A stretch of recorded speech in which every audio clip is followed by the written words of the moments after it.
दिनै 28 जुन एबा बिर चिलागां बसुमतारीनि रुंसारि सान। दिनैनि सानावनो बिर चिलागां बसुमतारीया रुंसारि जादोंमोन। बै समाव आलादा रायजो बदलायनो थाखाय हाथियारजों बिग्रायखांदोंमोन। दिनै गासै बर' हारिया बिर चिलागां बसुमतारीनि रुंसारि सानाव बिथांनि बर' हारिनि जौगानायनि बिहोमा आरो गावनि जिउखौ बाउसोमनायखौ गोसोखांनाय आरो मान बावनाय जायो।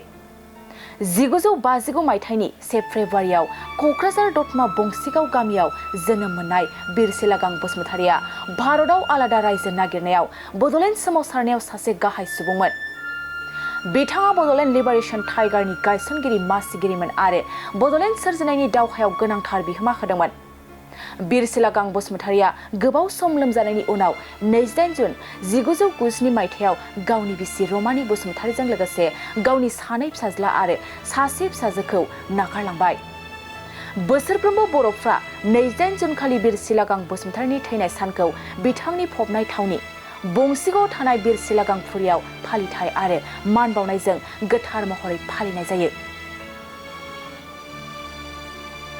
गोजोनथाव खौरां, नोंथांमोननि थाखाय लानानै फैदों MRM मेम'रियेल हस्पिटालाव गोबां बेमार फाहामथाय होनायनि खाबु।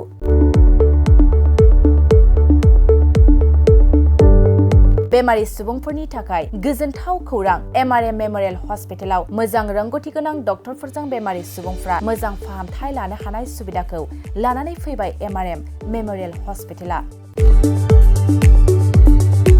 क'क्राझार सहरनि पुलिस पइन्ट आरो अमश्री हटेलनि साखाथियाव थानाय बयजोंबो मिथिसार जानाय MRM मेम'रियेल हस्पिटाला गोबां फेसिलिटिस खाबुफोर फोसावदों। MRM मेम'रियेल हस्पिटालनि फेसिलिटिफ्रानो जाबाय critical care, medicine, emergency medicine, paediatrician, pathologist, general medicine, diabetologist, OBS and gynae, cardiology, general surgeon, neurosurgery, advance laparoscopic ENT surgery department, ophthalmologist, surgical, gastroenterologist, neuropsychiatry, onco surgery department, dermatologist, orthopaedics, residential medical officer, inter facility unit, physiotherapy, radiologist, histopathological department, urologist, emergency department, CT scan, X-ray, pathology department, vaccinator department आरो MRM memorial हस्पिटालाव 24 घन्टा जेब्लाबो खुलाय थागोन। लांलाय लाबोलायनि एम्बुलेन्सनि सुबिदायाबो 24 घन्टा थागोन। गोबां मिथिनो थाखाय नैबे 9854 081 948 936 550 2048 जानबुं नाम्बाराव फन खालामनानै